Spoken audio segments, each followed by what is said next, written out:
নাফরমানের জবানটারে বন্ধ করে দাও। আমি আল্লাহ এই নাফরমানের লাশটারে কিয়ামত পর্যন্ত অক্ষত অবস্থায় রেখে দিব, যেন কিয়ামত পর্যন্ত দুনিয়ার নেতারা, দুনিয়ার নেত্রীরা, দুনিয়ার ক্ষমতাশীলেরা ক্ষমতা পাওয়ার পরে ক্ষমতার জন্য অপব্যবহার না করে, যেন ফেরাউনরে দেইকা শিক্ষা গ্রহণ করে। জাগা জি লাগানে কি দুনিয়া নেহি হায়, কে ইবারত কি যা হে তামাশা নেহি হায়। আল্লাহ আদ জাতির উপর অভিশাপ দিয়েছিল, ধ্বংস হয়ে গেছে। আল্লাহ সামুদ জাতির অভিশাপ দিয়েছিল, ধ্বংস হয়ে গেছে। আল্লাহ ফেরাউনর অভিশাপ দিয়েছিল, ধ্বংস হয়ে গেছে। আল্লাহ 5 আগস্টে বাংলাদেশে অভিশাপ দিয়েছিল, ছন্ন ছাড়া হয়ে গেছে, নেস্তেনাবুদ হয়ে গেছে। এজন্য আল্লাহ 30 নম্বর পারায় সূরা বুরুজের 3 আয়াতে 4টা বস্তুর কসম করে বলে, যারা জালিম, যারা অভিশপ্ত, যারা মানুষের উপর জুলুম করে, যারা ক্ষমতার লোভ পাইয়া ক্ষমতা ছাড়তে চায় না, আমি আল্লাহ 4টা বস্তুর কসম করে বলি, আমি আল্লাহ তাদের উপর রাগান্বিত, আমার অভিশাপ তাদের উপরে পতিত। আওয়াজ দিয়া কন্যা সুবহানাল্লাহ। তো আল্লাহ এই 30 পারা কোরআনে 114টা সূরা নাজিল করেছেন। কয়টা? আমার কথা কি বুঝেন আপনারা? ভাষা বোঝা যায়? তাহলে একটু হানা বলতে হবে, পারবেন না? মাশাআল্লাহ। কোরআনুল কারীমে সূরা কয়টা? 114টা। 114টা সূরার 114টা নাম। কোন সূরা আছে গরুর নামে, সূরাতুল বাকারা। কোন সূরা আছে আবার পিপিলিকার নামে, সূরাতুন নামাল। কোন সূরা আছে মৌমাছির নামে, সূরাতুন নাহাল। কোন সূরা আছে মাকড়সার নামে, সূরা আনকাবুত। কোন সূরা আছে ব্যক্তি বিশেষ ব্যক্তির নামে, উনি নবীও না, রসুলও না, সাহাবীও না, লুকমানে হাকিম, সূরা লুকমান। কি কথা ঠিক আছে? এরপরে আবার আল্লাহ কোন সূরা কোন নির্দিষ্ট একটা মহিলার নামে নাজিল করেছেন, সূরা মারিয়াম। আবার কোন সূরা তামাম দুনিয়ার সমস্ত মহিলাদেরকে লক্ষ্য করে নাজিল করছেন, সূরা নিসা। নিসা শব্দের অর্থ মহিলা, আওরাত, ইমরাআ। সৌদি আরব কয় হুরমা, মহিলারা কি কয় সৌদি? হুরমা। আরবিতে কয় নিসা, আবার বলে হয় ইমরাআ, মারআ। তো এই মহিলাদের জন্য আল্লাহ একটা বিশেষ সূরা নাজিল করছেন, সূরা নিসা। তো আরো অনেক অনেক নবীর নামে সূরা আছে, অনেক রসুলের নামে আছে, বিভিন্ন নামে আল্লাহ সূরা নাজিল করেছেন। সূর্যের নামে সূরা আছে, চন্দ্রের নামে সূরা আছে, আল্লাহর নিজের নামেও সূরা আছে, সূরা ইখলাস, কুল হুয়াল্লাহ সূরা। এটা আল্লাহ আল্লাহ নিজের জন্য নাজিল করছেন। আর একটা সূরা আছে সূরা কাউসার, ওই সূরাটা আল্লাহ আল্লাহ রসুলের জন্য নির্ধারিত করে নাজিল করেছেন। সূরা ইখলাসে আল্লাহর শান মান মর্যাদার কথা, আর সূরা কাউসারে আল্লাহর হাবিবের শান আর মান আর মর্যাদার কথা।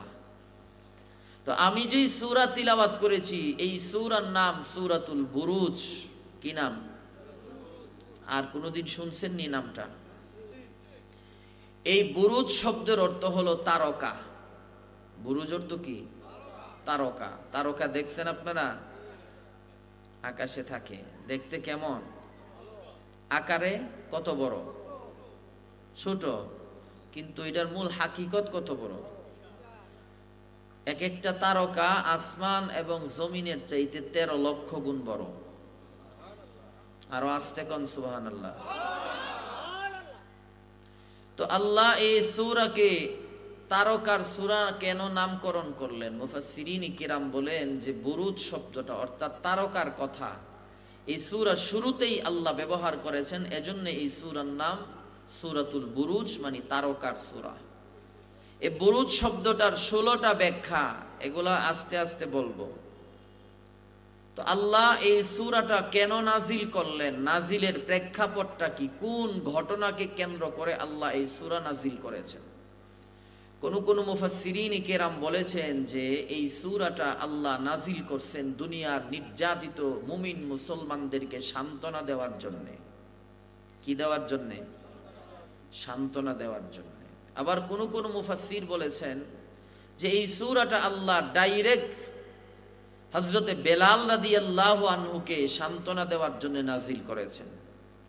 আবার কোন কোন মুফাসসিরিন কিরাম বলেছেন যে কিয়ামত পর্যন্ত যত ঈমানদার, যত মুমিনের উপর জালেমরা নির্যাতন করবে, নিপীড়ন করবে, জেলেবন্দি করবে, ফাঁসির কাস্টে ঝুলাবে, তাদেরকে আল্লাহ কিয়ামত পর্যন্ত ইনডাইরেক্ট সান্ত্বনার বাণী শোনানোর জন্য এই সূরা বুরুজকে নাজিল করেছে। আমার কথা মনে বুঝতেছেন না আপনারা? বুঝতে সুবহানাল্লাহ কয়েন না? মহিলারা শুনলে লজ্জা লাগবো? জোরে বললে তো জোরে বললেন। তো আল্লাহ এই সূরা শুরুতে 3টা আয়াতে 4টা বস্তুর কসম করেছেন। 3টা আয়াতে 4টা বস্তুর কসম করেছেন। আল্লাহ হলেন স্রষ্টা, আমরা সৃষ্টি নাকি? আল্লাহ হলেন মনিব, আমরা হলাম গোলাম। আল্লাহ যদি আমাদেরকে কোনো বিষয় বুঝাইতে হয় ডাইরেক্ট বললেই চলে, কসম করার দরকার হয় না। যেমন কোরআনে 82 জায়গায় আল্লাহ বলছেন আকিমুস সালাহ, নামাজ প্রতিষ্ঠা করো, ওয়া আতুজ যাকাত, যাকাত প্রদান করো। আবার কোন আয়াতে বলছেন ওয়ারকাউ মা'আর রাকিঈন, রুকুকারীদের মতো রুকু করো। নামাজের কথা বলছেন, কসম করে নাই। রোজার কথা বলছেন, কসম করে নাই। হজের কথা বলছেন, কসম করে নাই। পর্দার কথা বলছেন, কসম করে নাই। তার মানে বোঝা গেল আল্লাহ কসম করে যেই বিষয়টা বুঝাইতে চায় ওই বিষয়টা অনেক গুরুত্বপূর্ণ এবং দামি বিষয়, ঠিক না? কসমের ক্ষেত্রে আবার আল্লাহর নাম ছাড়া কোনো গায়রুল্লাহর নামে কসম করা যাবে না, হারাম। আজকে তো আমরা বলি মায়ের কসম, অমুক বাবার কসম, দরবেশের কসম, ফিসাবের কসম বলি না? ওই দিন দেখি জ্যামের মধ্যে এক লোক কইতেছে আমার অটো রিকশার কসম। কসমের কোনো ঠিক ঠিকানা নাই। কসম শুধু করা যাবে একমাত্র কার নামে? আল্লাহর নামে। আল্লাহর নাম ছাড়া কোনো গায়রুল্লাহর নামে কসম করা যাবে না। তো কসমের ক্ষেত্রে যদি যেই বস্তুগুলার কসম করা হয় বস্তুগুলা যদি দামি হয়, তাইলে পরের যে কথাটা বুঝাইতে চায় ওই কথাটার গুরুত্ব বাইরা যায়, ঠিক না? আপনাদের এই নাগেশ্বরী কাজীর হাট বাজারে শুনছেন কেউ বলতে যে আমার জুতার কসম, হ্যাঁ, আমার পসরা পায়খানার কসম, কুকুর বিড়ালের কসম বলছে কেউ? কেন বলে না? ওগুলার দাম নাই, নিকৃষ্ট। কিন্তু দেখবেন যদি গুরুত্বপূর্ণ বিষয় কাউরে বিশ্বাস করাইতে হয় তাহলে বলে আমার আম্মার কসম, দেখ আমার আব্বার কসম, আমার সন্তানের কসম। মাও দামি, বাবাও দামি, সন্তানও দামি। দামি বস্তুর কসম করে কথা বুঝাইতে চাইলেই কথার গুরুত্ব বেড়ে যায়। ঠিক তদ্রূপভাবে আল্লাহও দামি বিষয়টা বোঝানোর আগে দামি দামি 4টা বস্তুর কসম করে দুনিয়ার মানুষকে বুঝাতে চাচ্ছেন, ও দুনিয়ার মানুষ, আমি আল্লাহ মহান, আমার কথাও মহান, আমার কসমগুলাও মহান। আমি আল্লাহ কসম করে যেই কথাটা বুঝাবো ওই কথাটাকে গুরুত্ব দিয়া শুনো এবং ওই কথার উপর তোমরা আমল করো। ওই কথাটা অনেক দামি কথা, ঠিক কিনা জুড়ে বলেন? তাইলে আসুন আমরা আগে আল্লাহ যে 4টা বস্তুর কসম করেছে ওই বস্তুগুলা কি আমরা চিনি, এরপরে আল্লাহ আমাদেরকে যে বিষয়টা বুঝাইতে চেয়েছেন ওই বিষয়টা একটু পরে বুঝি। রাজি আছি তো ইনশাআল্লাহ? আল্লাহ বলেন ওয়াসসামাই যাতিল বুরুজ।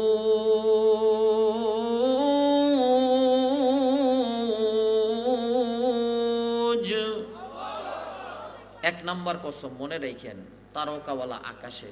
1 নম্বর কসম তারকাওয়ালা আকাশে। 2 নম্বর কসম ওয়াল ইয়াউমিল মাউউদ,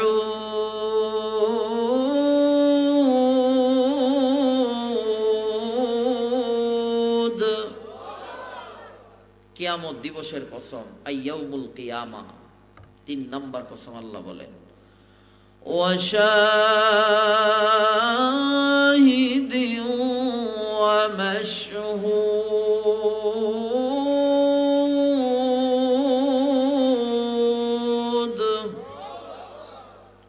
শাহেদ দ্বারা আল্লাহ জুমার দিনের কসম করেছেন। মাশহুদ দ্বারা আল্লাহ ইয়াউমুল আরাফা 9 জিলহজ হাজী সাহেবরা যে আরাফার মাঠে গিয়ে জমা হয় ওই আরাফার দিনের কসম করেছেন। তাহলে 1 নাম্বার কসম কিসের করেছে? এই বাচ্চারা, এই ভাই আপনি একটু কমান সাউন্ডটা, কমায় সাউন্ডটা আর একটু মিষ্টি করেন হালকা। তাহলে 1 নাম্বার কসম কিসের? তারকাওয়ালা আকাশের। 2 নাম্বার কিয়ামতের দিবসের। 3 নাম্বার জুমার দিনের। 4 নাম্বার ইয়াউমুল আরাফা। ইয়াউমুল আরাফা মনে থাকবে তো? আমি কিন্তু পরে আবার জিজ্ঞাসা করব। এটা তাফসীরি আলোচনা মানে ক্লাস, ছাত্র ওস্তাদের ক্লাস। এই 4টা কসম কি কি আমি আবার পরে জিজ্ঞাসা করব মুনাজাতের আগে। যারা পারবেন তাদের জন্য দিল ভরে দোয়া করব। এই 4টা কসম করে আল্লাহ এখন গুরুত্বপূর্ণ বিষয়টা আলোচনা করবে। আল্লাহ বলেন, কুতিলা আসহাবুল উখদুদ। আল্লাহ পাক রব্বুল আলামিন তারকাওয়ালা আকাশের কসম করেছেন, কিয়ামত দিবসের কসম করেছেন, জুমার দিনের কসম করেছেন, ইয়াউমুল আরাফার দিনের কসম করেছেন। তারকাওয়ালা আকাশটা অনেক দামি, কিয়ামতের দিনটা অনেক দামি, জুমার দিনটা অনেক দামি, আরাফার দিনটা অনেক দামি। এই 4টা দামি দামি বস্তুর কসম করে আল্লাহ দুনিয়ার মানুষকে এখন দামি একটা বিষয় বলবে। আল্লাহ বলেন, কুতিলা আসহাবুল উখদুদ। আল্লাহ বলেন, আসমানের কসম, কিয়ামতের কসম, জুমার দিনের কসম, ইয়াউমুল আরাফার দিনের কসম, আমি আল্লাহ বলতেছি আসহাবে উখদুদ যারা, জালিম যারা, তাদের উপর আমি আল্লাহর অভিশাপ। আওয়াজ দিয়ে বলেন না নাউযুবিল্লাহ। আল্লাহ যদি কোনো জাতির অভিশাপ দেয়, লানত দেয়, ওইটা কি ধ্বংস হওয়ার আর বাকি থাকে? আরো জোরে বলেন। আল্লাহ কোন জিনিসের আদেশ করতে দেরি হয়, ওইটা হইতে দেরি হয় না, ঠিক না? আল্লাহ সূরা ইয়াসিনে বলেন, ইন্নামা আমরুহু ইযা আরাদা শাইআ আইয়াকুলা লাহু কুন ফায়াকুন।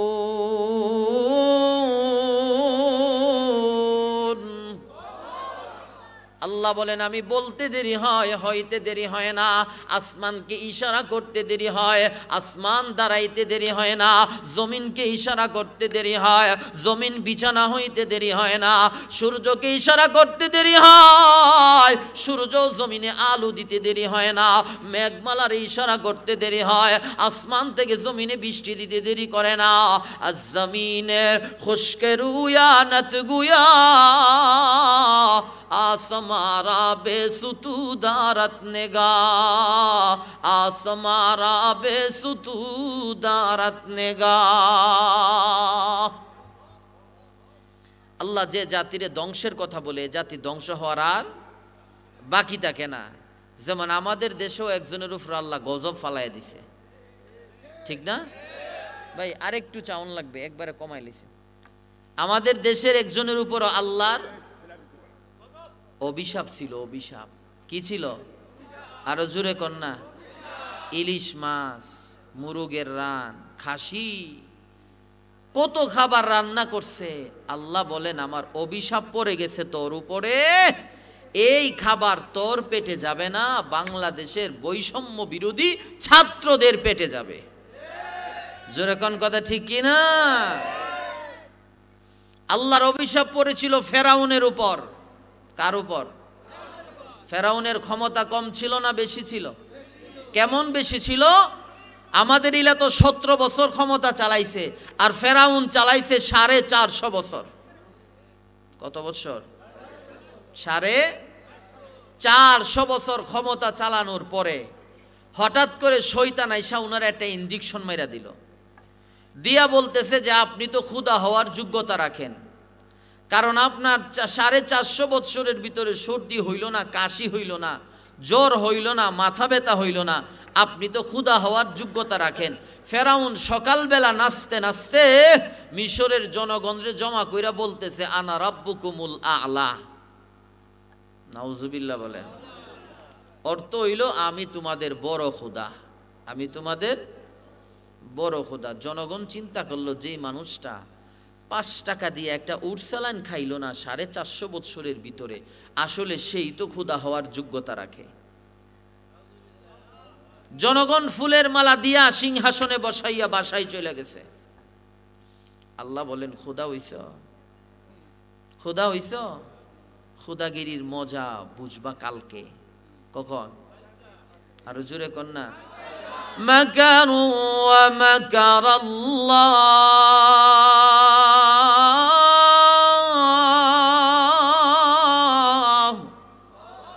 ওয়াল্লাহু খায়রুল মাকিরিন।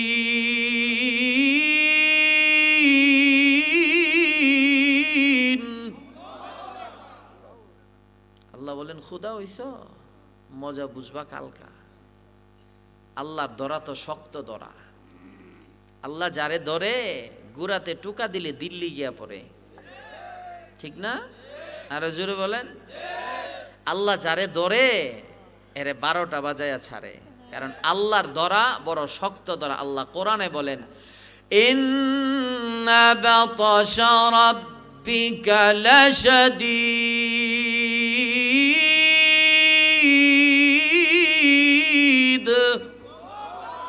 আল্লাহ বলেন আমি ধরি না, ধরি না, ধরলে কিন্তু ছাড়ি না। যারে আমি আল্লাহ ধরি পাহাড়ের সাথে আশ্রয়া আশ্রয়া মারি। আওয়াজ দিয়া বলুন কথা ঠিক কিনা? এ জমি মেরে লিয়ে आसमा मेरे लिए और है मसरूफ खिदमत कुल जहां मेरे लिए बरगबर मेरे लिए है हर चमन मेरे लिए मैं हूँ मालिक के लिए और कुल जहां मेरे लिए। ফেরাউন খুদার সিংহাসনে বৈশা নাক ডাইকা ঘুমায়, নাক ডাইকা ঘুমায়। আল্লাহ রাতের বেলা ওই যে নীল নদ বলি না আমরা, হাদিসের পরিভাষায় এটাকে বলা হয় আল বাহরুল আমিক, লোহিত সাগর। কি সাগর? লোহিত সাগর। আল্লাহ এই লোহিত সাগরের পানি সব শুকায়া নিয়ে গেছে। চৈত্র মাসে দানের জমিন ফাটা দেয়নি, আপনারা কি কন? ফাটা। আমাদের ব্রাহ্মণবাড়িয়ার ভাষায়ও বলে ফাটা। আল্লাহ নদীর পানি শুকাইয়া নদীর তলদেশে ফাটা দিয়া দিছে। সকালে জনগণ গেছে খেতে কৃষি কাজ করতে, গিয়ে দেখে নদীতে পানি নাই। পানি ছাড়া কৃষি করা যায়নি, ধান রোয়া যায়, লাগানো যায়। জনগণ কয় কালকে যে ক্ষুধা বানাইলাম, ক্ষুধার কাজ তো বন্দার সুবিধা অসুবিধা দেখা, চলো ক্ষুধার বাড়িতে। ক্ষুধার বাড়ি গিয়া গ্রাও করছে, ক্ষুধার চামচারে গিয়া কই ক্ষুধা কই, ক্ষুধা তো ঘুমায়। কইরা কি ধরনের ক্ষুধা রে, যেই ক্ষুধা নাক ডাইকা ঘুমায়? আসমান জমিনের ক্ষুধা যিনি, ওনার তো ঘুম নাই, উনি তো উঙ্গানিও আসে না, তন্দ্রাও আসে না, ওনার তো ঘুম আসে না। তো ওই ক্ষুধার মাঝে আর এই ক্ষুধার মাঝে তো আকাশ আর পাতালের ব্যবধান না। এইটা তো বাটপার, এইটা তো ক্ষুধা হইতে পারে না। কি কন? কথা ঠিক না? ডাইকা উড়াইছে। কই কি? কই আপনার তো ক্ষমতা নিয়ে টানাটানি। আরে ক্ষমতা যাইতেছে গা আপনার, আপনি নাক ডাইকা ঘুমান, খবর আসেনি? কই ঘটনা কি? কই ঘটনা যে জনগণ ফুলের মালা দিয়ে ক্ষুধা বানাইছিল, এই জনগণ জুতার মালা দিয়ে ক্ষমতাতে নামাইব। এই কথা শুই না তার শরীরে এটা চিকন ঘামা মারছে, ফাল দিয়া ওইটা আইসা কয় কি সমস্যা তোমাদের? কই সমস্যা হইলো যে লোহিত সাগরে পানি নাই, তোমার না ক্ষুধা বানাইছি, ক্ষুধার কাম তো পানির ব্যবস্থা করা, তাড়াতাড়ি পানির ব্যবস্থা করো। যদি না করতে পারো, যেইভাবে ক্ষুধা বানাইছি ফুলের মালা দিয়া, ওইভাবে জুতার মালা দিয়া আবার নামাইয়া দেব। যেরকম কথা ঠিক কিনা? ফেরাউন তো অনেক চালাক ছিল, জ্ঞানী ছিল। এ জনগণরে বুঝ দিছে, কয় তোমরা বাড়িতে যাও, আমি ব্যবস্থা করতেছি। আচ্ছা, আপনারা কাজিরহাটের মানুষ বলেন তো, এর বাপ দাদা 14 গোষ্ঠীর ক্ষমতা আছে লোহিত সাগরে পানি দেওয়ানের? পানি যিনি দেয় তিনি কে? আরো জোরে বলেন। সূরা লুকমানে শেষ অংশে আল্লাহ বলেন, ইন্নাল্লাহা ইনদাহু ইলমুস সাআ ওয়া ইউনাজ্জিলুল গায়সা ওয়া ইয়ালামু মা ফিল আরহাম।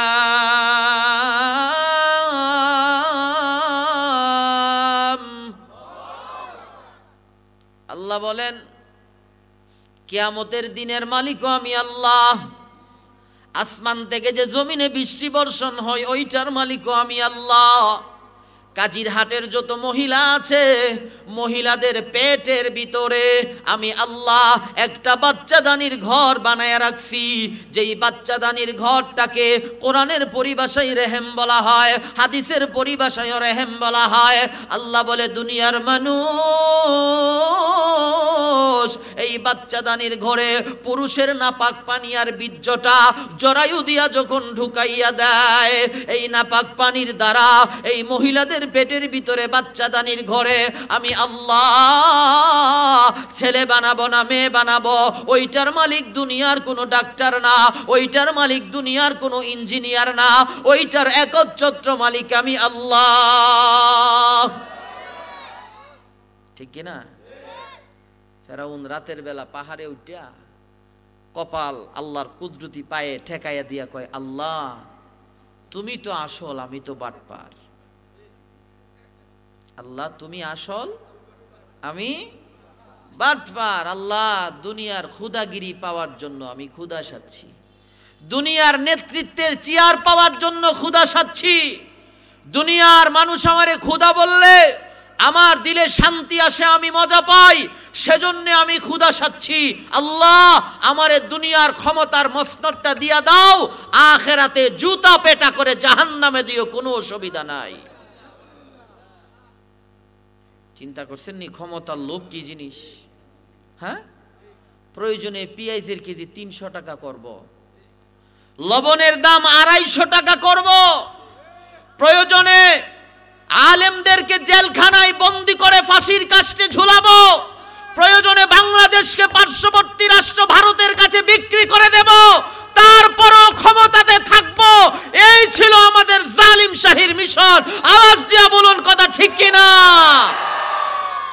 প্রয়োজনে আল্লামা সৈয়দ ফয়জুল করিমের গালে চর বসায় দেব, প্রয়োজনে সাইদিকে ফাঁসির কাস্টে ঝুলাবো, প্রয়োজনে কোটি মানুষকে বুড়িগঙ্গায় ভাসিয়ে দেব, তারপরও ক্ষমতা টিকাতে হবে। এই ছিল মিশন। ঠিক কিনা? জোরে বলে।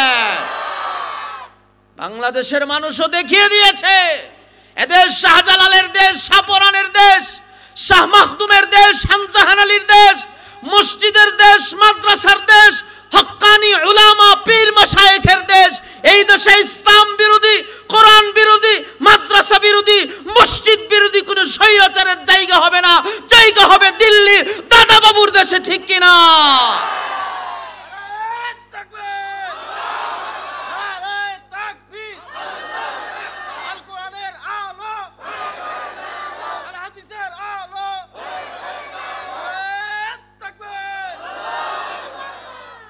ক্ষমতা কি মজা রে ভাই, চেয়ারে একবার বসলে আর ছাড়তে চায় না। এটা কি?